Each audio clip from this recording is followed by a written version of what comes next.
자, 안녕하십니까. 뉴질랜드 미스터입니다. 뉴질랜드 미스터의 뉴스 플러스. 어떻게 잘 지내고 계신가요? 예, 오늘 아침은 어제보다는 약간 날씨가 좋아졌어요. 예, 뭐, 날씨가 이제 오락가락 하겠지만, 지금 5월달, 6월달, 7월달이 가장 추울 때인데, 근데 지금 어제 오전 날씨는 되게 추웠어. 예, 그 정도 날씨가 겨울 날씨가 아닌가 싶습니다.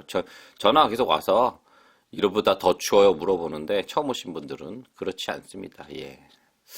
자, 그런데 여러분 그거 아세요? 호박을 팬 여자의 이름은 박팽년. 그거 설명하기 힘들어. 예. 하여튼 좀 웃긴 얘기도 했는데 요즘 쉽지 않네요. 예. 한국은 지금 계속 안 좋은 시그널이 나오고 있고 뉴질랜드도 그렇다고 좋냐? 그렇지도 않습니다. 만나보면 지금 솔직히 한국 분들의 대부분이 자영업자거든요. 이민 1세대는.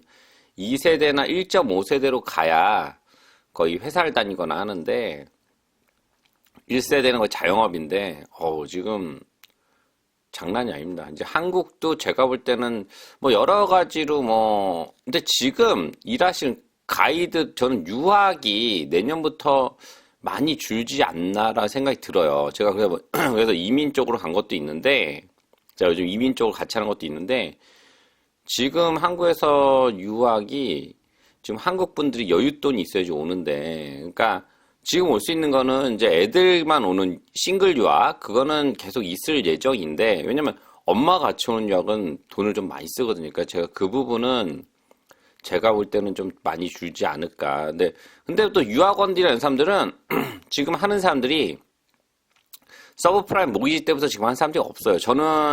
제가 이민 왔을 때가 IMF였고, IMF 끝나고 바로 왔었고, 그 다음 서브프라임 모기지도 제가 겪었고, 그러니까 그걸 제가 겪어서 이게 좀 솔직히 이게 박살이라는 걸 좀 많이 봤거든. 근데 지금 일하는 사람들은 솔직히 그때를 겪은 사람들이 거의 없습니다. 예, 그 이후에 생겼거나 하는 사람들이기 때문에 잘 몰라요. 가이드들도 그렇고. 근데 제가 이런 얘기하면 막 욕먹어.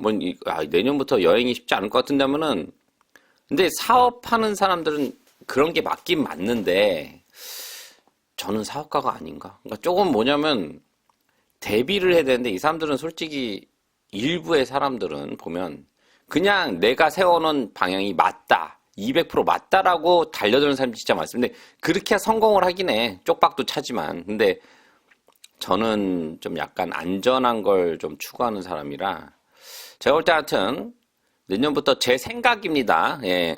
여행이나 모든 게 좀 줄지 않을까라는 생각이 듭니다. 유학이나. 그러면 이제 교민 경기가 여행이나 이런 유학에 관련된 사람들이 아주 많기 때문에 나는 유학에 관련돼 있지 않아 해도 보면은 연결이 돼 있어요. 홈스테이도 유학이고 내가 슈퍼에서 일하는 사람들도 유학생들이 많이 와서 뭘 사줘야 되는 교민들도 많이 사지만 유학생들이 많이 사는 게 많아요. 예, 어떻게 보면은. 그러니까 저는 조금 위험하지 않을까 내년부터 그런 관계들이 가이드들이 돈이 많이 늘면 여행이 많이 와서 가이드들 돈 많이 오면 또 쓰잖아 그만큼. 예, 교민사회도. 그러니까 다 연결돼 있다고 저는 생각합니다. 예, 제 생각입니다만 하여튼 조금 지금 현재로서는 많이 좀 더 이상 그 빚을 늘리는 건 좀 줄여라라고 추천하고 싶어요. 예. 자, 처음 뉴스. RBNZ 중앙은행은 새로운 은행 대출 한도 시행. 중앙은행은 부동산 부분을 관리하는 추가 수단으로 소득 대비 부채 규정을 활성화했습니다. 소득에 따라 빌릴 수 있는 금액을 제한하는 DTI는 부동산 시장의 호황과 높은 가계부채로 인해 발생하는 금융 위험에 대한 또 다른 보호 수단으로 잘 알려져 있습니다. 7월 1일부터입니다. 은행은 DTI 비율을 6을 초과하는 자가 점유에 대한 신규 대출의 20% 이하로 제한되며 DTI 7을 초과하는 신규 대출의 20%를 초과할 수 없습니다. 즉 소득이 10만 불인 대부분의 자가 주거자는 60만 불, 투자자는 70만 불을 빌릴 수 있습니다. 상관없이 그런 것 같아요. 소득에 따라 뭐 담보물 상관없이 소득으로 나가는 것 같아요. 이게 맞는 거지. 동시에 중앙은행은 은행의 저예금 대출을 제한하는 LVR을 완화하고 있습니다. LVR은 이제 제일 LVR 나오는데 이거는 Loan Value Ratio, 대출 대 가치 비율을 완화하고 있습니다. 크리스찬 헉스비 부지사는 두 가지 조치가 상호 보완적으로 금융 시스템에 대한 위험을 줄일 것이라고 말했습니다. 그렇죠. 이제 수입에 따라 가는 건데, 그럼 잘리면 어떻게 돼? 잘리면 그것도 더 위험한데, 지금 감원이 많은데.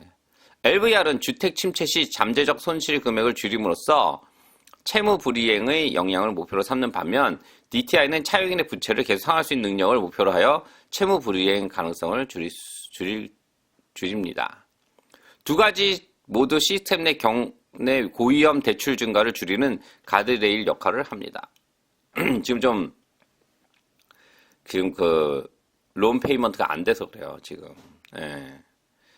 뭐, 잘하고 있는 것 같습니다. 예, 잘하고 있는 것 같은데, 이렇게 되면은 집값이, 지금도 투자자들은 거의 안 사요. 지금 제가 이제 전화해서 물어보면, 제가 이제 오클랜드 이쪽에 이제 전화해서 물어보면, 이제 오클랜드 쪽은 1밀리언 넘어가면 잘 안 팔리는 것 같고, 크라처치도 한 70만 불, 80만 불 넘어 안 팔린 것 같아요. 근데 1밀리언짜리 오클랜드 집이라 해도 거기도 제가 볼 때 많이 받아봐야 1000불입니다, 주에. 그러면 인컴이 5만 불, 5만 2천 불인데 지금 7% 이자율에서 이자율로만 따진다면 그러니까 뭐 디퍼짓 다 빼고 하면 7%면 거의 한 8만 5천 불 내야 돼요. 뭐 인슈어런스 뭐 8만 5천 불도 작다. 한 9만 불 내야 돼. 그러면 임대비 자체가 1000불이면 5만 2천 불인데 아직도 제가 볼 때는 3만 불 넘게 마이너스거든요. 그러니까 지금 렌트는 사는 사람이 없지. 지금 렌트를 사는 사람들은 그러니까 돈이 아주 많거나 그 집을 너무 사랑해서 사야 되는 사람도 있겠지. 예. 크라이처치도 같습니다. 얼마 전에 제가 크라이처치 집도 지금 한 GV가 한 80 얼마, 그 사람들이 사기로는 한 70 몇만, 75만 불에 샀어요. 근데 75불에 샀다 쳐도 지금 7% 77, 49, 5만 불 넘어가는데 6만 불이 원금까지 다 보험료 다 세금까지 다. 근데 그거 860에 줬거든. 8호 40. 그러면은 안 됩니다. 무조건 마이너스 지금. 예. 쉽지 않습니다. 그것도 지금 하여튼 애매해요, 지금. 하여튼, 그러니까 지금은, 근데 이제 이렇게 되면 집값이 이제 비싼 집들은 더 이제 작살이 나겠지. 싼 집들은 팔릴 수는 있겠다. 어차피 근데 많이 올랐잖아. 좀 떨어지면 되는데 이런 애또 욕먹으려나? 근데 저는 솔직히 그래요. 저도 집을 갖고 있고 오르면 좋겠지만 우리 애들이나 미래 우리 자손들한테는 그게 좋지 않아요. 저는 뭐 욕을 먹어도 할 얘기는 해야 될 것 같습니다. 예. 우리야 뭐 집 가지고 있으니까 지금 뭐 됐지만 새로 사는 우리 자식들이나 우리 손주나 이런 자손들 세대에서는 그렇게 좋지 않습니다. 이게 인플레이션 때문에 오를 수밖에 없지만 이렇게 지금 이 코로나라 이렇게처럼 그냥 아무 생각 없이 오르는 건 좋지 않아요. 예. 지금 한인분들 지금 거의 자영업이 지금 많은데 지금 쉽지 않습니다. 예. 아무튼 잘 시행되고 있는 것 같은데 집값에는 약간 영향이 있겠다는 생각이 들어갑니다. 예. 자, 또 다음 뉴스. 이거는 24일 뉴스인데 또 욕먹을 이게 뭐 할 게 없어. 뉴스가 보고 있는데 다른 거야 일반적인 거야 다 어렵다는 얘기밖에 없고. 그래서 이제 이번 뉴스는 주택 가격은 2029년 이후까지 2021년 최고치로 돌아오지 않을 것이라고 예측가는 말했습니다. 그러니까 누가 이제 이렇게 얘기했다 이거지. 예. 장기적으로 높아진 이자율과 경제성에 대한 압박으로 인해 향후 몇 년 동안 주택 가격이 억제될 것으로 예상됩니다. 비엔제 수석 이코노미스트인 마이크 존스는 목요일에 올해 주택 가격이 어디로 갈지에 대한 예측을 업데이트했습니다. 그는 2024년 주택 가격이 2% 미만 인상될 가능성이 높지만 그렇게 높지 않을 가능성도 있다고 말했습니다. 이전에 그는 5% 기대했습니다. 저는 아니라고 했었는데 얘는 아직도 2% 기대하고 그러니까 저는 예전부터 이 집값 안 올라갈 거다. 제가 올해는 정말 하여튼 뭐 그는 여전히 2025년에 비해 7% 증가될 것으로 예상했습니다. 작년의 짧은 월별 주택 가격 상승은 이제 잘못된 시작처럼 보입니다. 그리고 우리는 높은 모기지 금리, 악화되는 경제 및 노동시장 환경, 미분양 재고 및 재고 급증으로 인해 현재 긁적거리는 모멘텀이 더 오랫동안 지속될 것이라고 생각합니다. 중앙은행은 수요일 공식금리 OCR을 인하가 다소 걸릴 것이라는 견해를 확고히 유지하고 있으며 이번 주 인상 가능성도 대해서도 논의했다고 밝혔습니다. 존스는 모기지 금리가 더 오랫동안 높은 수준에 머물 것이라는 전망은 적어도 올해 주택 가격이 하락할 가능성을 보인다고 말했습니다. 아무튼 뭐 큰 요지는 2021년 최고치를 2029년까지, 그러니까 이게 이제 저도 공부를 지금 계속 하고 있는데 이게 이제 통합적인 얘기예요.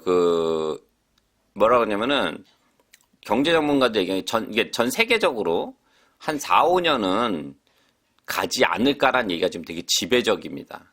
그리고 이자율은 지금 미국 대선에 영향이 많아요. 지금 5월 달에 돈을 풀었는데 미국에서 지금 그게 주식이 올라야 되는데 선거 때문에 그거는 솔직한 얘기로 돈 풀고 주식 오르면은 인플레이션이 한 5, 6개월 후에 생기거든요. 높아지는데 그거는 솔직히 미국보다는 대선 때문에 한 거죠. 그러니까 그것 때문에도 이제 욕을 많이 먹는데 그게 지금 문제가 생겼어요. 지금부터 인플레이션이 올라가고 있다고 합니다. 그래서 미국이. 그러니까 지금 여러 가지로 지금 어떻게 될지 몰라요. 그러니까 저도 뭐 근데 그렇게 되면 이제 이자율이 오를 수밖에 없는데 따로 가는 나라인데 계속 따로 갈 수는 없거든. 그러면 돈이 다 미국으로 몰리거든. 높은 이자 때문에.